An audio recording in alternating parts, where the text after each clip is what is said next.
Welcome back to the deep dive.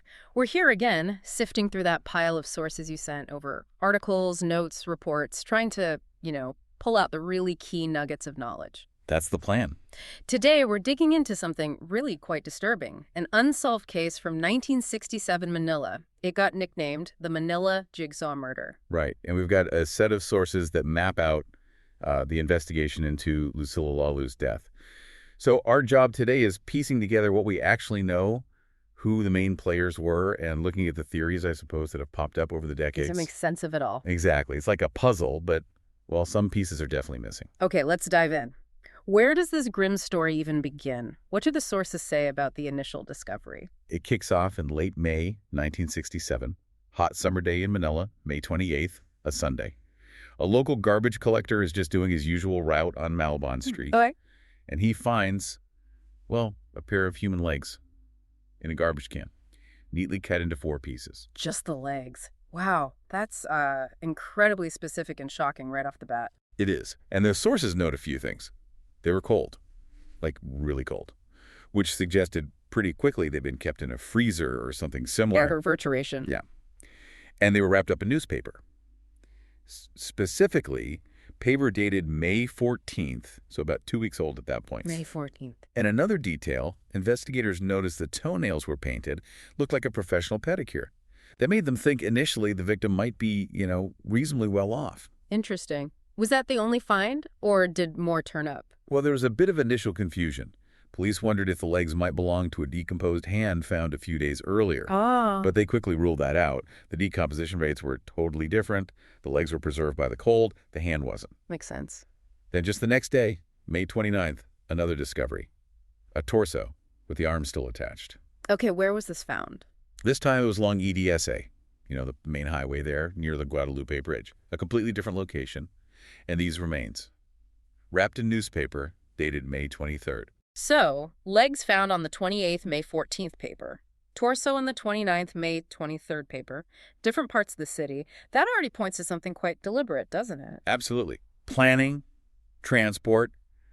Whoever did this needed access to cold storage and a way to move these parts around Manila without being noticed. So how did the police figure out who the victim was working with just these parts? The torso was key. It had fingerprints. Ah, okay. Luckily, they were able to lift prints, ran them through their records, and bingo, they got a match. The victim was identified as Lucila Lalu.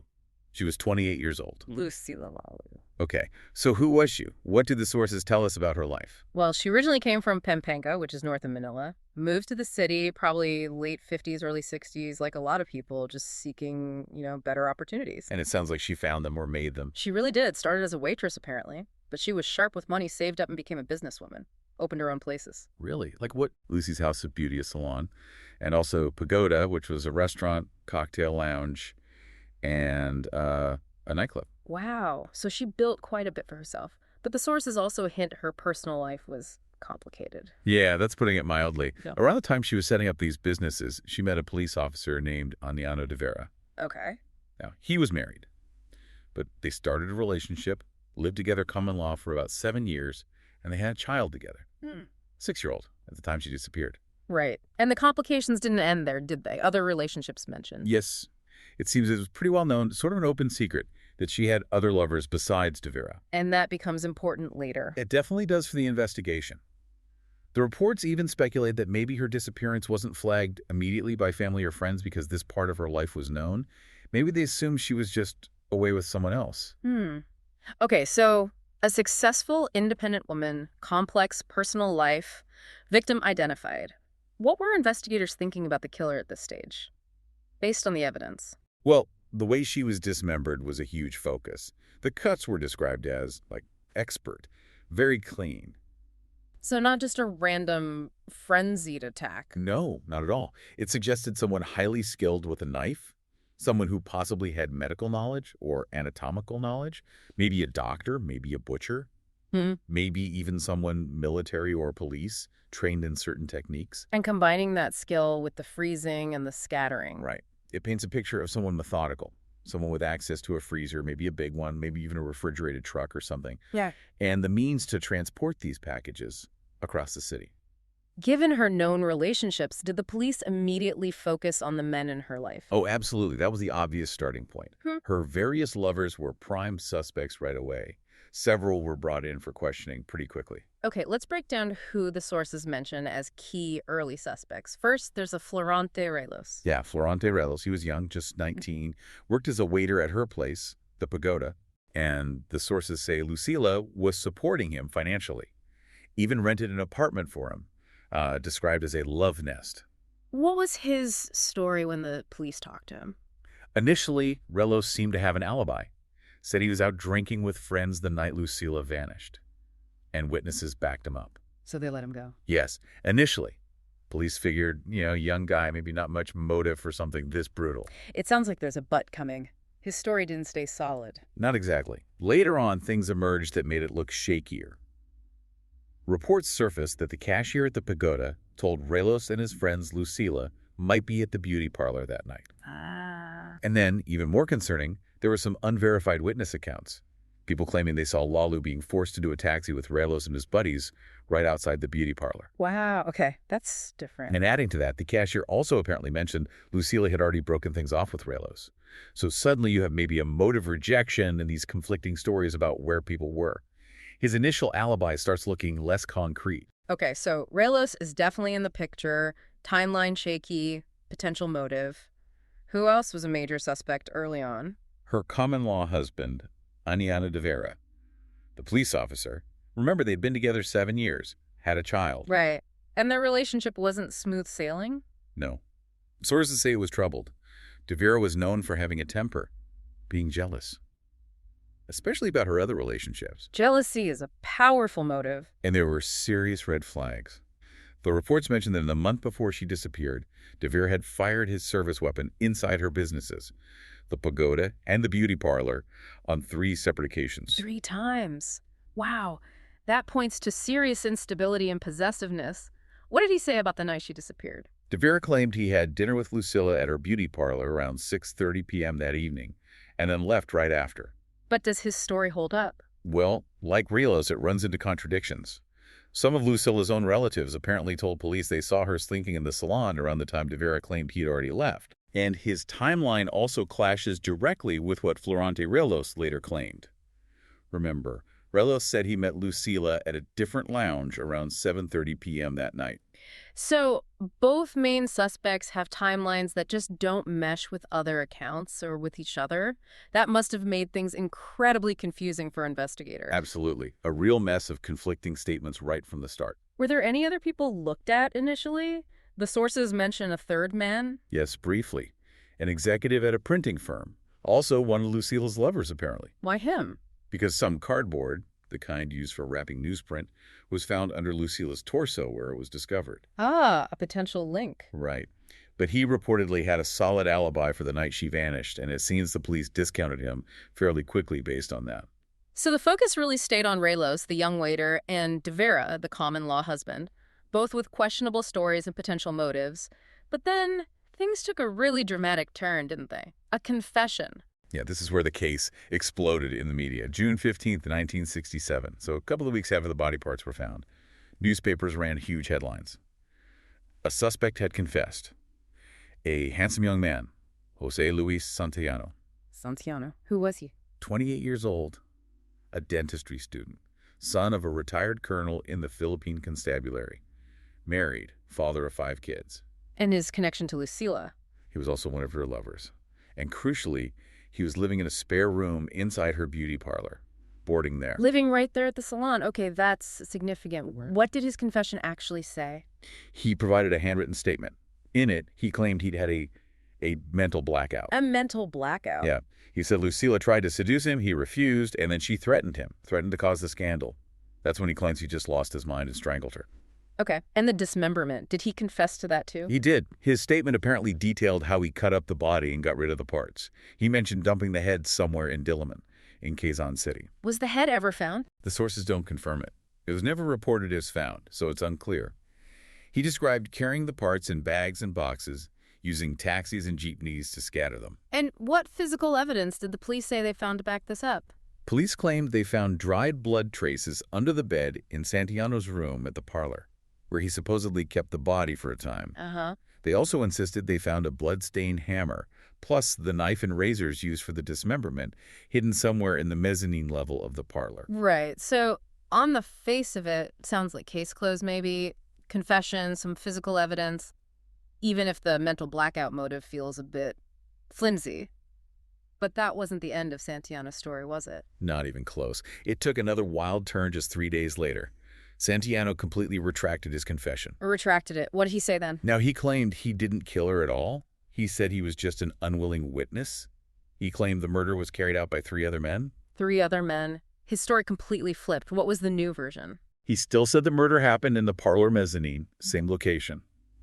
But now he claimed 2 men killed Lucila, while a 3rd guy held him hostage at gunpoint, forcing him to watch. Held hostage. That was a new claim. And he added that a 4th man showed up the next morning and deliberately planted the blood evidence in his room to frame him. Framing him. And he said he got threats? Yeah, he claimed he received notes telling him to keep quiet about what he supposedly saw. Wow. That is a massive change. How did the police react to that? Did they believe him? No, the police basically stuck to their guns. They remained convinced Santillana was guilty. They publicly stated his initial confession was detailed and good enough evidence. They figured the retraction was just him following his lawyer's advice. So they dismissed the new story entirely. Pretty much. The press reported him shouting, "I did not kill her." But the police weren't buying the retraction. So what happened to Santillana in the end? Did they charge him? It's kind of amazing. Yeah. While he was in custody, the police station actually received bomb threats demanding his release. Bomb threats? Seriously? Yeah, adds another layer of weirdness, right? But ultimately, despite the police conviction and that initial confession, Santillana was released, and no charges were ever filed against him or anyone else for Lucila Lalu's murder. The case just stopped. Went cold right there. Essentially, yes. It remained unsolved. But then, decades later, this other really strange theory emerged, trying to connect it to a completely different, very famous, unsolved case. Right, the Black Dahlia connection theory. Tell us about that. Yeah, this came out in 2003. A former LAPD detective, Steve Hodel, wrote a book, Black Dahlia Avenger. His main argument was that his own father, Dr. George Hodel, was the killer in the 1947 Black Dahlia case in Los Angeles, Elizabeth Short, another victim whose body was, meticulously dissected. Okay. And he thought his father might be linked to the Manila murder, too. He did. Steve Hodel suspected his father of multiple murders involving dismemberment, based on the similar surgical-like style. So what was the connection to Manila? During his research, Steve Hodel found out his father, George Hodel, had actually been living in Manila during the 1960s. Really? Why? Apparently, George Hodel left the U.S. right around the time the LAPD's Black Dahlia investigation might have been zeroing in on him. Steve Hodel suggests he might have been fleeing. I see. So George Hodel is living in Manila in the 60s. Lucila Lalu is murdered and dismembered in a very similar style in 1967. The similarity in the modus operandi led Steve Hodel to suspect his father was the Manila Jigsaw killer as well. It's definitely a startling theory, but the sources we have raise some questions about it, don't they? They do. While it's, an intriguing link based on the gruesome similarities, the sources point out problems. Steve Hodel's book apparently had some factual errors about the Lalu case itself. Like what? Like misstating where the torso was found. He apparently wrote Zodiac Street in Makati, but the original reports clearly say EDSA near Guadalupe Bridge. Small detail, maybe, but it raises questions about the accuracy of his research on this specific case. And beyond that? More importantly, there just doesn't seem to be much, if any, concrete evidence directly linking George Hodel to Lucila Lalu, or the crime scene in Manila. It's mostly based on the M.O. similarity and the fact he was in the city around that time. And we should probably mention, just for context, Steve Hodel later suggested his father might also have been the Zodiac killer in California, which, well, it shows the scope of his theories about his father, but that part isn't directly tied to the Lalu case sources we have. Right. It gives context, but the Manila connection itself, while fascinating, seems pretty circumstantial based on what's in these reports. So after all the initial suspects, the confusing alibis, the confession, the retraction, this later Black Dahlia theory, the bottom line is the Manila Jigsaw murder remains completely unsolved. That's right. No one was ever charged. Justice was never served for Lucila Lalu. And the sources mentioned something else chilling, that this wasn't necessarily a one-off event. Correct.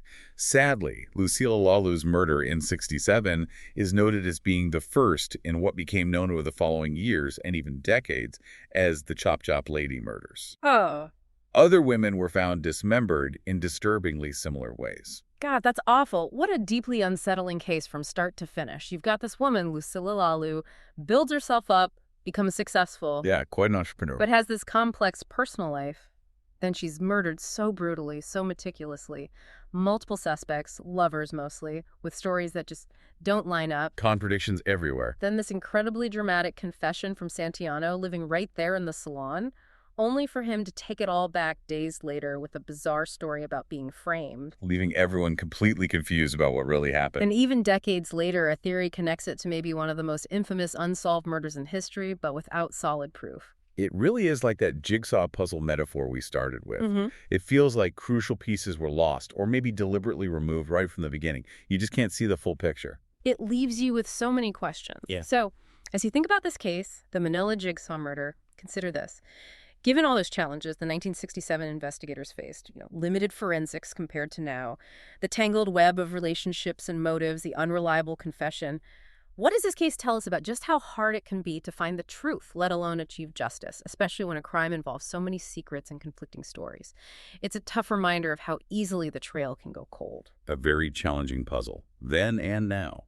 A real, enduring mystery. Indeed. Thanks for joining us for this deep dive. We'll be back soon to unpack another set of sources.